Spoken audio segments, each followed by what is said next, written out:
আপনার ব্যাংকে টাকা আছে, ডিপিএসে খোলা টাকা আছে, মানুষকে ঋণ দেওয়া আছে, সহজেই পাওয়া যাবে, দোকান বরাদ্দ আছে, এই সব মিলে 52.5 তোলা রূপার সমমূল্য টাকা হলে শতকরা 2.5 টাকা যাকাত দিতে হবে।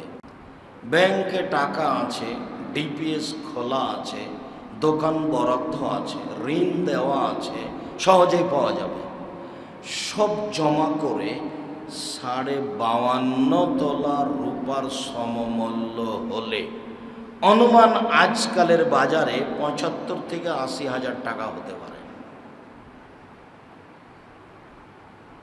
আপনার সব মিলে যদি রূপার হিসাবে 75 থেকে 80 হাজার টাকা হয়, তাহলে শতকরা 2.5 টাকা যাকাত দিতে হবে। তবে আপনি রূপার হিসাব না করে যদি স্বর্ণে যান, তার কোনো সমস্যা নেই।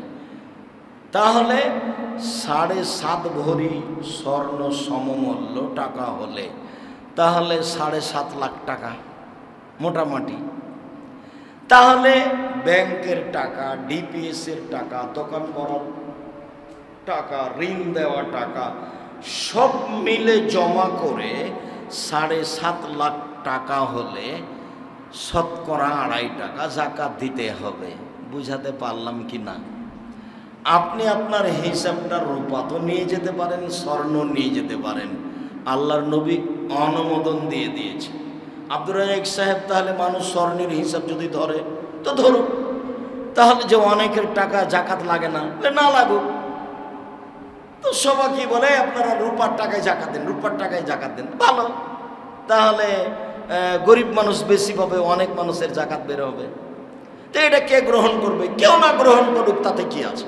বাস, আল্লাহ রাসূল অনুমোদন দিয়েছে, তুমি স্বর্ণ হিসাবে দাও, না হয় রূপা হিসাবে দাও। আমি কি বুঝাতে পেরেছি কথা? না বুঝাতে পারলে আবার বলবো কি? বুঝেছেন তো? আচ্ছা, ঠিক আছে। এইবার চলেন যাই। যারা জমি কিনে বিক্রি করে, এটা তার ব্যবসা। জমি দু একটা বেরায়তের আশেপাশে কিনে রেখেছে, সময়ে বাড়ি করবে, বিক্রি করে দেবে, এর যাকাত লাগবে না। কিন্তু তার ব্যবসায় হলো ল্যান্ড ব্যবসায়ী, জমি কিনে আর বিক্রি করে, কিনে আর বিক্রি করে। তাহলে বর্তমান মূল্য হিসাব করে শতকরা 2.5 টাকা যাকাত দিতে হবে, যত কোটি টাকা হবে। কেন? জমিগুলোর আপনি ব্যবসা করেন, বোঝা গেল না কথা? আর যখন এমনি প্রয়োজনের তাগিদে দু একটা কিনে রেখেছেন, তেমন টাকা পয়সা নেই, দু একটা কিনে রেখেছি, পরে বিক্রি করে দেবো, না হয় বাড়ি করবো, এর যাকাত লাগবে না। কিন্তু এটা আপনার ব্যবসা, আপনি ল্যান্ড ব্যবসায়ী, কথা বোঝা যায় কি? তখন আপনাকে জমির একটা বর্তমান মূল্য হিসাব করে শতকরা 2.5 টাকা যাকাত দিতে হবে। এইবার চলেন বাস,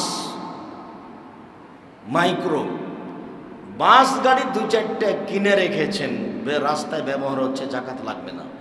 কিন্তু আপনার শোরুম বাসের, আপনি মাইক্রো 2-4-5টা কিনে রেখেছেন, সে যত দামি মাইক্রো হোক না কেন, যে কার হোক না কেন, যত কম দামি হোক না কেন, এর যাকাত লাগবে না। কিন্তু আপনার ব্যবসায় হচ্ছে শোরুম মাইক্রো, শোরুম আপনার কার, তখন আপনাকে বর্তমান মূল্য হিসাব করে শতকরা 2.5 টাকা যাকাত দিতে হবে। কথা কি স্পষ্ট হয়েছে? বাড়ি, আপনি বাড়ি কিনেন বিক্রি করেন, কিনেন বিক্রি করেন, রিয়েল এস্টেট ব্যবসা, বাড়ি কিনেন বিক্রি করেন, ফ্ল্যাট কিনেন বিক্রি করেন, এখন বর্তমান হিসাব করে যাকাত দিতে হবে।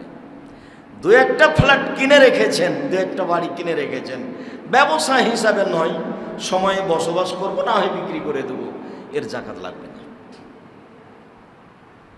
এখন আপনি প্রতারণা করে 10টা কিনেন আর বিক্রি করেন, সেটাকে যদি এটা নিয়ে যান, তা আল্লাহ তো বুঝেন।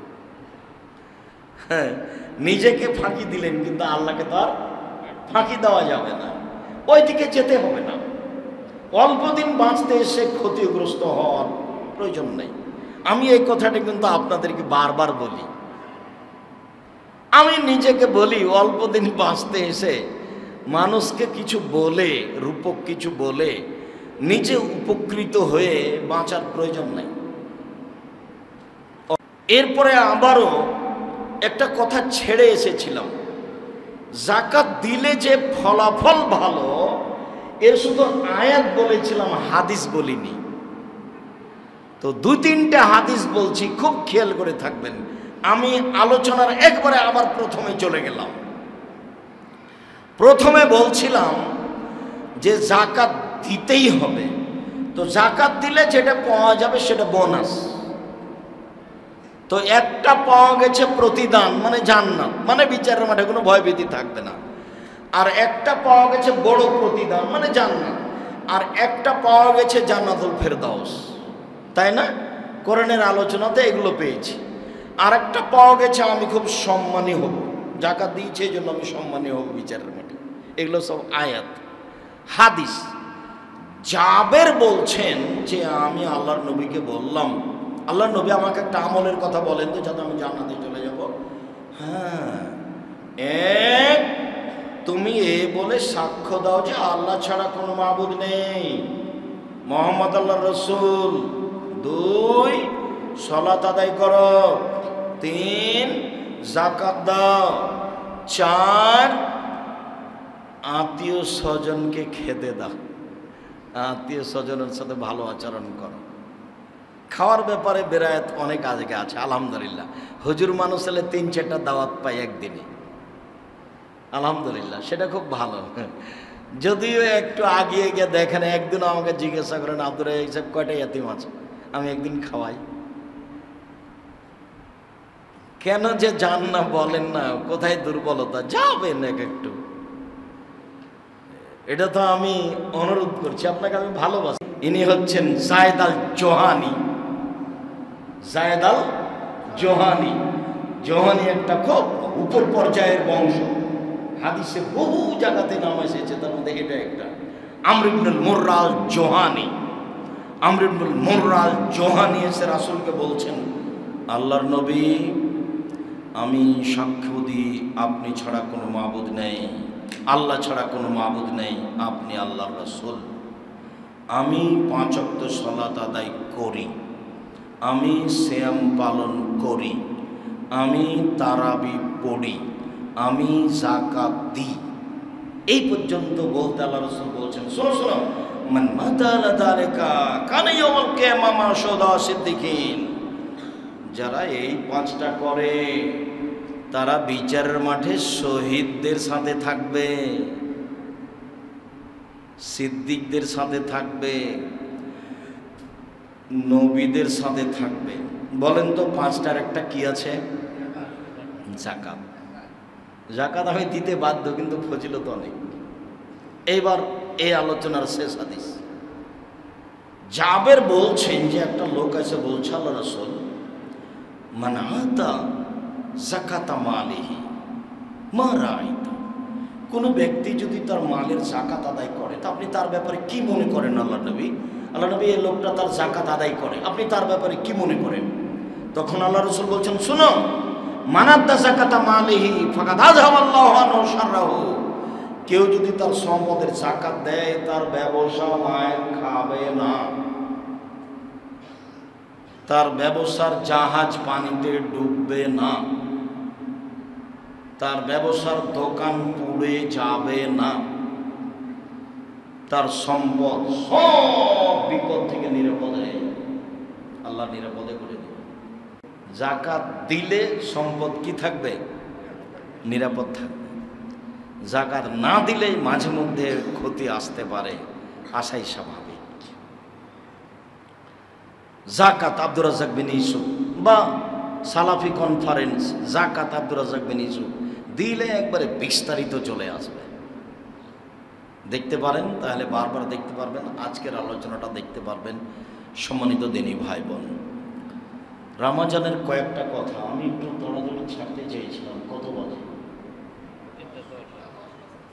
আল্লাহ, 3টে ছাড়তে চেয়েছিলাম। একটু কয়েকটা কথা। সাহারি খেতে হবে, সাহারিতে বরকত, যতদিন কল্যাণে থাকবে ততদিন। আবার বললেন দিন ইসলাম অতদিন জয়ী থাকবে যতদিন মানুষ তাড়াতাড়ি ইফতার করবে। দেরি করে ইফতার করা ইহুদি খ্রিস্টানদের লক্ষণ। সূর্য ডুবার পরে 3 মিনিট দেরি করাটা ভালো না সূর্য অস্তমিত দেখিয়েছে এর চেয়ে হাফ মিনিট আগে করা ভালো? তাড়াহুড়া কোনটা? আগেরটাই তাড়াহুড়া, দেরি করাটা তাড়াহুড়া নয়। সে যে যাই বলুক, আপনি ঢাকা শহরের কোনো জায়গাতে ইফতার করতে পারবেন না। কেমনে করবেন? আজানের 5 মিনিট পরে, সূর্য ডুবার 5 মিনিট পরে ইফতার করে, লজ্জায় আপনি বাঁচবেন না। পরিবেশ জটিল হলে আপনি একটু পানি খেয়ে নেন, তারপরে ওদের সাথে খাবেন।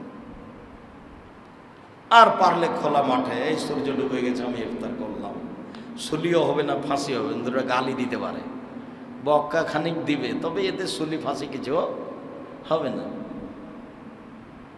তাহলে দৈনন্দিন যে সূর্য ডুবার খবর আছে পেপার পত্রিকাতে, মোবাইলে দিচ্ছে, এইটার হাফ মিনিট অন্তত আগে ইফতার করবেন, তাহলে রাসূলেরটা পালন হবে। এটাই জরুরি, মনে রাখেন। ইবাদত করা জরুরি নয়, আর একজনকে মেনে চলা জরুরি। তার নাম কি? মুহাম্মদ সাল্লাল্লাহু আলাইহি সাল্লাম। মেনে না চলে সব হারাম। কি দিয়ে ইফতার করবেন? আল্লাহ রাসূল বলেন তাজা খেজুর, 2000 টাকা কেজি বাজারে। ঢাকা 2000 টাকা তাজা খেজুর, একবারে সুন্দর, যে গাছ থেকে নামিয়ে নিয়ে আসবে। আল্লাহ রাসূল বলেন তাজা খেজুর। ফাইলাম তখন যদি তাজা খেজুর না থাকে তোমায় রাতন, তাহলে শুকা খেজুর। ফাইলাম তখন তোমায়রা, যদি শুকা খেজুর না থাকে ফাহাসা হাসাওয়াতিন মিন মাইন, তাহলে পানি দিয়ে ইফতার করবে, কয়েক ঢোক পানি পান করে নেবে। ইফতারের জন্য পৃথিবীর আর কোনো খাদ্য এখানে ঢুকতে পাবে না। আঙ্গুর যত দামি হোক এখানে আসতে পাবে না। কিশমিশ, ড্রাগন ফল যত দামি হোক এখানে আসতে পাবে না। পৃথিবীর কোনো ফল আর ঢুকতে পাবে না। 1 তাজা খেজুর, 2 শুকা খেজুর, নইলে পানি। কিছুই আছে না, পানি নাই, তখন খাদ্য আছে, ওটা ভিন্ন জিনিস, ওটা নিয়ে আলোচনা নয়, সুন্নাত। এরপরে জরুরি যেটা, সেটা হলো তারাবি পড়বেন। তারাবি চলছে, ছেলেরা ওখানে খেলাচ্ছে, হইচই করছে, 4 রেখা, শেষের 4 রেখাতে যোগ দিচ্ছে, শেষের 2 রেখাতে তামাশা শুরু করেছ, ফাইজলামি করো। আবার 3 রেখাত ভেতরের 2 রেখাত পর্যন্ত খেলাচ্ছে, শেষের রেখা থেকে ধরেছে, মানে 1 রেখাত ভেতরে হলে তো হলে, এটা বোকা ছেলে। 3 রেখাতে একসাথে হতে হবে। তুমি 1 রাত ধরে কি করে বললে যে আমি 1 রেখাতে মাঠটা হয়ে গেল? ইমাম তো 3 রেখাত পড়ছে। এগুলো করে হবে না। 8 রেখাত সালাত বাস্তবায়ন করেন। এ তো 20 রেখাত নয়, আর 20 রেখাত তারাবি নয়। তারাবি শব্দটা হাদিসে নেই। আছে কিয়ামুল লাইল, আছে সলাতুল লাইল, আছে তাহাজ্জুদ। তারাবি শব্দটা পরে পড়েছে। যারা বলছে যে তাহাজ্জুদ, কিয়ামুল লাইল, সলাতুল লাইল এগুলো হলো 8 রেখাত, আর তারাবি হলো 20 রেখাত, এইটা জোর করে গায়ের জোরে বলছে। যেহেতু শতকরা 95 জন লোক তারাই, কাজে বলবে, এটাই স্বাভাবিক। আয়েশাকে যখন জিজ্ঞাসা করা হলো রাদিয়াল্লাহু তাআলা আনহা, যে আল্লাহ রাসূল রমজান মাসে কি করতেন, তিনি বললেন যে রমজান বেরমজান সব 11, আর ওমর 11 রাকাতের আদেশ দিয়েছিলেন, 3, 8। তবে একাধিক হাদিসের কারণে 1 রেখাতও পড়তে পারেন, 5 রেখাতও পড়তে পারেন, মাঝে মধ্যে 3, মাঝে মধ্যে 1, মাঝে মধ্যে 5, এভাবে পড়বেন। রমজান শেষ হয়ে গেলে এটা শেষ, খুব বিশাল পাওয়া হলো তারাবি, এটা মনে রাখবেন, একটু খেয়াল করবেন। রমজান মাসে জান্নাতের দরজা বন্ধ, জাহান্নামের দরজা বন্ধ, জান্নাতের দরজা খোলা কেন? এখন কি কেউ জান্নাতে যাবে সেই জন্য খোলা? এখন আল্লাহ কাউকে জাহান্নামে দিবেন না সেই জন্য বন্ধ না, রমজানের সম্মানের জন্য আল্লাহ এটা করে রেখেছে। আমি আর আপনি রমজানকে বুঝতে পারিনি, বেশ মজা করে পর্দা দেওয়া আছে, দিনেও খাচ্ছি, বেশ মজা করে বদনাম করছি, গীবত করছি, বিরোধিতা করছি, সিয়াম থাকছি। ওটা সিয়াম নয়, রোজা। বেশি মূল্যায়ন করতে হলে প্রয়োজন কমাতে হবে, ব্যস্ততা কমাতে হবে। ব্যস্ততা কেমনে কমবে? আপনার তো 2টা পাঞ্জাবি কিনবেন রমজানে, আর 2 জোড়া স্যান্ডেল কিনবেন, আর আপনার স্ত্রী 3টা শাড়ি কিনবে। তো এতগুলো জিনিস আপনি নেবেন, তো দোকানদারকে সামলাতে হবে না? তাহলে মেশিনওয়ালাকে সামলাতে হবে না, ফ্যাক্টরিকে। এবার আপনার কারণে সবাই ব্যস্ত। আপনি বিশ্বাস করেন, আমি আব্দুর রাজ্জাক বিন ইউসুফ, আমার পরিবার, আমরা এখন পর্যন্ত ঈদ কুরবানিতে নতুন কিছু কিনিনি। ওগুলো আমরা নতুন দিয়ে মূল্যায়ন করি না, পরিষ্কার দিয়ে মূল্যায়ন করি। পরিষ্কার থাকবে, ঝকঝকে থাকবে, বাস করে ঈদে যাও। নতুন হতে হবে এটা নয়। আপনি নতুন শুরু করেছেন আর বেরায়াতকে টেক্কা দিতে চাচ্ছেন পুরাতন ঢাকার চেয়ে। বলে পুরাতন ঢাকার ইফতারি খাও, সাজাও। কোথায়? বলে পুরাতন ঢাকায়। বলে পুরাতন ঢাকা ছাড়ো, চলো বেরায়াতে যাই। দেখো না কত ইফতারি। তো এত ইফতারি সাজালে প্রস্তুতি লাগবে না? তো সারাদিন যদি ইফতারি সাজাবেন না, একটু জিকির আজকার করবেন কখন, তেলাওয়াত করবেন কখন? ব্যস্ততা কমাতে হবে, তাহলে আপনি রমজানকে মূল্যায়ন করতে পারবেন। রমজান মাসে খেতে বসছে না, আজান হয়ে গেছে, সমস্যা নেই, খান। খাচ্ছেন, আজান হয়ে গেছে, খান, সমস্যা নেই। রমজান মাসে ফরজ গোসল প্রয়োজন হয়েছে, কিন্তু গোসল করিনি, ফরজা হয়ে গেছে, দিন হয়ে গেছে, কোনো সমস্যা নেই, গোসল করেন, সালাত আদায় করেন। দিনে স্বপ্ন দোষ হয়েছে, সিয়ামের কোনো সমস্যা নেই, সিয়াম থাকেন। রমজান মাসে রক্ত দিলে কোনো সিয়ামের সমস্যা নেই, রক্ত নিলে সিয়াম ভেঙে যাবে।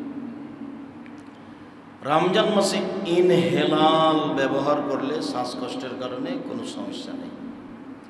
রমজান মাসে তরকারির স্বাদ বোঝার জন্য জিভাতে দিলে সিয়ামের কোনো সমস্যা নেই। রমজান মাসে কাঁচা ডালে দিনে সে মেশক করলে কোনো সমস্যা নেই। রমজান মাসে পেস্ট দিয়ে দিনে ব্রাশ করলে কোনো সমস্যা নেই। রমজান মাসে গায়ে পানি ঢেলে শরীর ঠান্ডা করলে দীর্ঘ সময় ধরে কোনো সমস্যা নেই। অনিচ্ছায় বমন হয়ে গেলে কোনো সমস্যা নেই। স্বইচ্ছায় বমন করলে সিয়াম ভেঙে যাবে। রমজান মাসে দিনে স্ত্রী মিলন ঘটে গেলে 60 জন মিসকিনকে 1.25 কেজি করে চাউল দিতে হবে। এই জরিমানা স্ত্রীকে দিতে হবে না, শুধু স্বামীকে। 1.25 কেজি চাউল ফকির মিসকিনকে দিয়ে দিতে হবে। মাশাআল্লাহ, বেরায়েতে ফকিরের অভাব নেই। অন্য জায়গাতে মানুষ খুব বিপদে আমাকে জিজ্ঞাসা করে, তাহলে কি করবেন? তাহলে এতিমখানায় পাঠিয়ে দেন। কোথায় পাঠাবো? দেখেন কাছের যদি এতিমখানা থাকে সেখানে দেন, আর না হলে শেষ পর্যন্ত জামিয়া সালাফিয়া আছে। বায়তুল হাম জামে মসজিদ নির্মাণ হচ্ছে 200 শতক জমির ওপরে, 2 একর জমির ওপরে। তার অর্ধেক পাইলিং কাজ শেষ হয়েছে, অর্ধেকের ওপরে মসজিদ উঠবে, পরবর্তীতে বাকি অংশ, যার 1 স্কোয়ার ফুটে 5,000 টাকা খরচ হচ্ছে, আর একজন মুসল্লির জায়গাতে 30,000 টাকা খরচ হচ্ছে। আপনি 1 স্কোয়ার ফুট অংশগ্রহণ করেন, বেরায়াতের প্রত্যেকটা মানুষকে 1 স্কোয়ার ফুট অংশগ্রহণ করার জন্য আমি